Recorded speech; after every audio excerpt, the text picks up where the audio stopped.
Bismillahirrahmanirrahim. Assalamualaikum warahmatullahi wabarakatuh. Waalaikumsalam warahmatullahi wabarakatuh. Alhamdulillahilladzi nahmaduhu wa nasta'inuhu wa nastaghfiruhu wa na'udzu billahi min syururi anfusina wa min sayyiati a'malina. May yahdihillahu fala mudilla lahu wa may yudlilhu falan tajida lahu nasira. Ashhadu an la ilaha illallah wahdah fi uluhiyatihi wa rububiyatihi wa asma'ihi wa sifatihi, wa ashhadu anna Muhammadan abduhu wa rasuluh. Allahumma salli wa sallim ala sayyidina wa maulana Muhammad wa ala alihi wa sahbihi ajma'in. Qala Allah azza wa jalla fi kitabihil karim. A'udzu billahi minasyaitonir rajim. Bismillahirrahmanirrahim.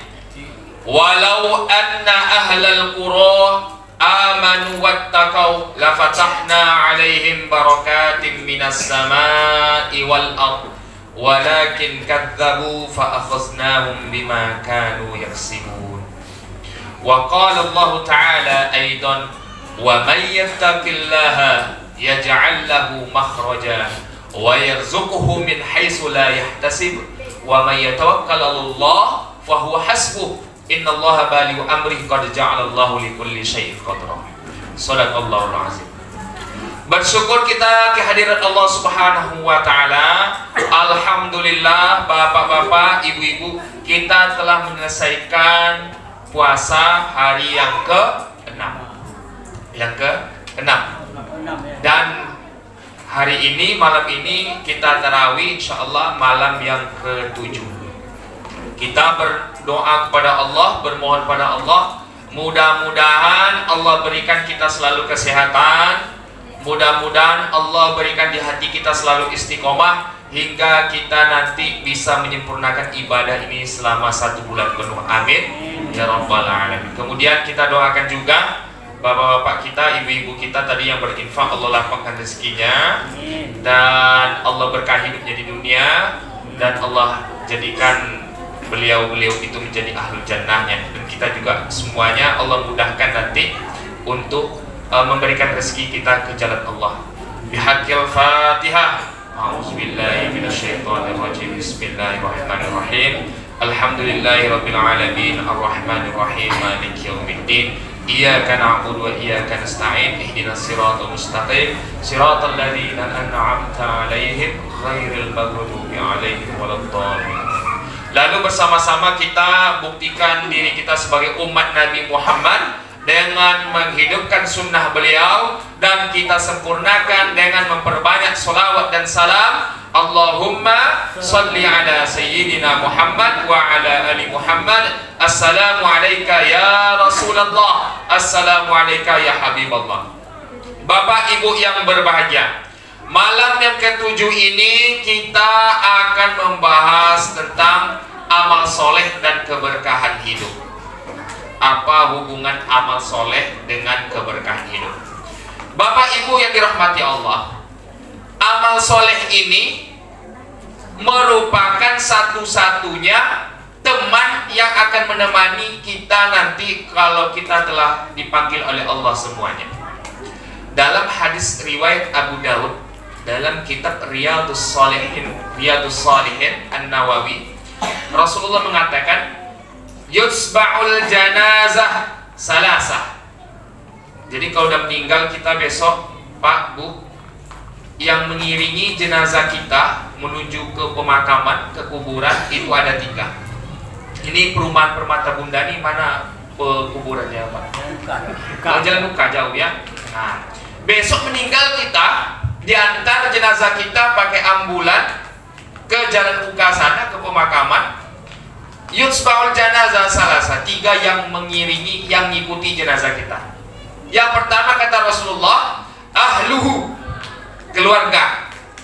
Meninggal kita, keluarga ikut mengiringi jenazah kita. Bapak meninggal, istri ikut, anak ikut, ponakan ikut, menantu, cucu ikut, semua ikut mengiringi jenazah. Ibu-ibu meninggal besok, suami ikut, anak ikut, ponakan ikut, semua ikut mengantarkan jenazahnya ke UK. Ya. Lalu yang kedua, maluhu, harta. Kalau punya mobil kita, ada Pajero, ada Innova, ada Avanza, itu mobil dipakai untuk membawa orang, ya, untuk mengantarkan jenazah kita. Ini ikut. Yang ketiga yang mengiringi jenazah kita adalah kata Rasulullah, wa amalu, amal kita. Keluarga ikut ngantar ke kubur, harta ikut ngantar ke kubur, lalu amal ikut. Lalu kata Nabi, fal yarji ithnani wa yabqa wahid. Yang dua ini balik. Dah masuk kita ke liang lahat, yang dua ini balik. Meninggal bapak-bapak, istri ikut ngantar, nangis-nangis di liang lahat, di atas kuburan. Dah masuk kita kubur, ditutup pakai papan. Itu istri tidak mau dia ikut, Pak. Ayolah bang, lanjut ke seorang. Nah dia ikut dong, Pak. Nah, ibu-ibu macam itu juga. Kalau seperti apapun sayang suami, kalau udah masuk ke dalam liang lahat tuh, dia berdiri aja di atas. Paling yang dilakukannya, ya undang orang malam pertama baca Yasin, malam kedua baca Yasin, malam ketiga baca Yasin. Siap malam ketiga tuh diturunnya foto ibu-ibu di kamar lagi. Apa diturunkan foto amat ya? Iya nak tok pakai di dia tok foto bunda baru. Iya. Iya ibu-ibu. Kalau udah meninggal awak, kira-kira macam itu. Kain yang ibu-ibu simpan selemari busana muslimah yang banyak, 2 lemari, 3 lemari, itu besok tinggal. Kalau nikah suami itu untuk adik madu lagi kan, untuk adik. Iya. Kemudian pecah belah piring yang disimpan di lemari-lemari, ibu-ibu itu kan suka apa? Nyimpan pecah belah, ya kan? Piring apa segala macam kuali disimpan. Itu besok tidak dibawa mati, dipakai orang kan untuk acara makan-makan atau pesta sebagainya. Tinggal semua. Ya bapak-bapak itu juga meninggal, ya harta kita tinggal semua, keluarga tinggal. Yang menemani kita inilah kata Nabi, amalu, amal-amal kita. Maka bapak ibu yang dirahmati Allah, inilah amal yang sering kita sia-siakan selama hidup di dunia ini. Amal soleh kita. Padahal kata Nabi, keluarga yang kita mati-matian untuknya, mereka nggak akan mau ikut dengan kita. Amal inilah yang akan menemani kita nanti sampai ke pintu surga. Maka itulah dikatakan oleh Al-Quran dalam surah Al-Baqarah, wa basyiril ladzina amanu wa amilus shalihat. Wahai Muhammad, berilah kabar gembira kepada orang yang beriman dan beramal soleh, anna lahum jannatin tajri min tahtihal anhar. Bagi mereka orang yang beriman, beramal soleh, nanti di akhirat ada untuk mereka surga yang mengalir di bawahnya sungai-sungai. Jadi itu balasannya. Kalau kita beramal soleh waktu hidup di dunia ini, bapak-bapak, ibu-ibu, di akhirat janji Allah, Allah sediakan untuk kita surga yang mengalir di bawahnya sungai-sungai. Tentu kita di dalamnya khalidina fiha. Kita kekal di dalamnya khalidina fiha abada, selama-lamanya, tidak akan keluar dari surga kalau beramal soleh. Kalau di dunia, apa yang kita dapat kalau kita beramal soleh? Kalau hidup di dunia, beramal soleh kita, insya Allah kita dapatkan adalah keberkahan hidup, barokah hidup kita bapak-bapak ibu-ibu. Apa barokah itu? Barokah ziyadatul khair, bertambah kebaikan di dalam hidup kita. Jadi orang yang soleh itu hidupnya mungkin biasa-biasa saja pak, nggak kaya, tapi dia tenang dalam hidup. Uangnya tidak banyak, tapi dia tenang dalam menghadapi hidup. Itu yang disebut dengan barokah. Mungkin rumahnya biasa-biasa saja, rumah tipe 36, tapi nyaman rasanya di dalam. Ada orang rumah besar sebesar lapangan sepak bola tipe 400, tapi karena dia tidak soleh, nggak barokah hidupnya, itu nggak nyaman di dalam tuh. Suami istri bertengkar selalu kan. Istri lihat wajah suami, karena tidak ada kesolehan di wajah suami, seperti nengok wajah apa pak? Antu belau, pernah dengar pak? Pernah dengar bu? lah wajah abang kok buruk aneh, hantu balau ya. Saya nggak tahu hantu balau itu seperti apa. Biasa orang kampung kalau marah sama anaknya dibilang hantu balau kan. Tapi kalau suami tidak soleh, tidak ada amal soleh, itu istri buram lihat wajah suami. Suami gitu juga, kalau istrinya tidak beramal soleh, asik aja main Instagram, asik aja main Facebook, nah, itu tidak pernah beramal soleha. Suami melihat wajah istrinya buram, itulah terjadi pertengkaran selalu di rumah tangga tersebut. Ya, jadi orang yang soleh, orang yang soleha selalu melakukan amal-amal kebaikan, walaupun rumahnya kecil, barokah rumah tersebut, terasa kebaikannya. Anak mau dididik. Apakah orang yang beramal soleh itu dia hidupnya lancar-lancar saja selalu, tidak pernah sakit? Tidak seperti itu juga. Orang yang beramal soleh itu dia akan sakit. Kalau pas sakitnya dia sakit, dia demam, dia kena penyakit, tapi dia menghadapi penyakitnya itu dengan ketenangan. Kenapa? Karena kesolehan itu membawa keberkahan dalam hidupnya. Bukan berarti kalau kita tidak pernah sakit Allah cinta kepada kita, tidak. Firaun tak pernah sakit, tapi apakah Allah cinta dengan Firaun? Tidak. Jadi ingat, Bapak Ibu-ibu, kalau kita beramal soleh bukan berarti seluruh urusan kita ya tidak ada masalah. Orang soleh itu ada juga masalahnya, ada juga utangnya. Tapi ketika dia berhutang tuh Allah berikan ketenangan hati menghadapinya. Nah, ini amal soleh. Kalau kita beramal soleh, hidup kita barokah. Tapi kalau kita tidak beramal soleh, itulah hidup kita sempit.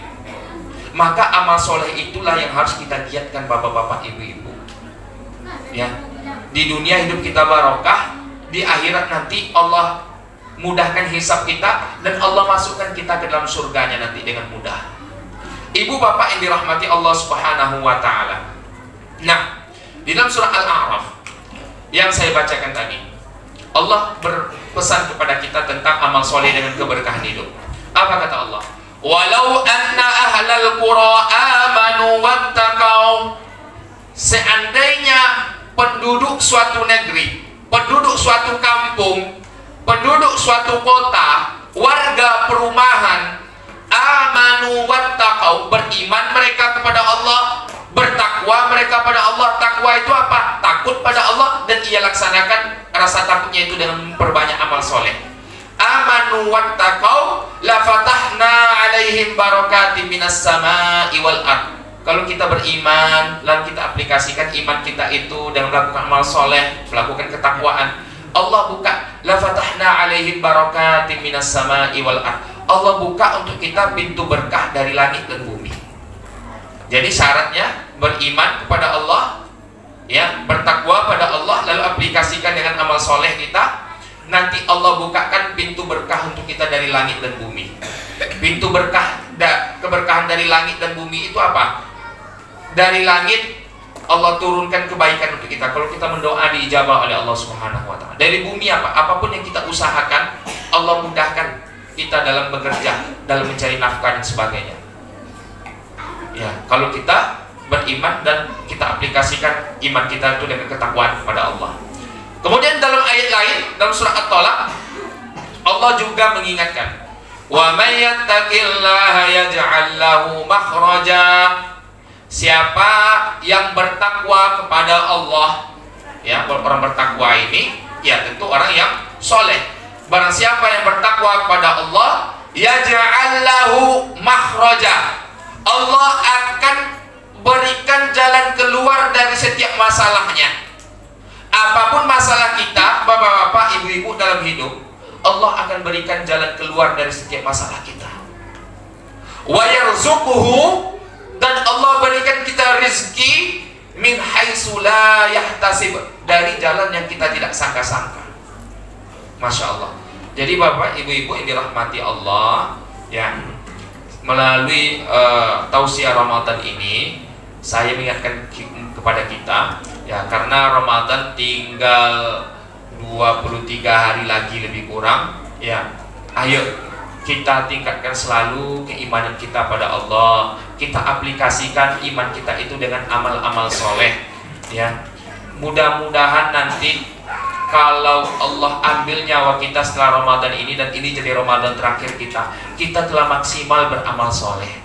Maka itu pesan saya kepada kita semua, Jangan kita bapak-bapak, ibu-ibu, jamaah Darul Muttaqin seperti orang-orang awam di luar sana.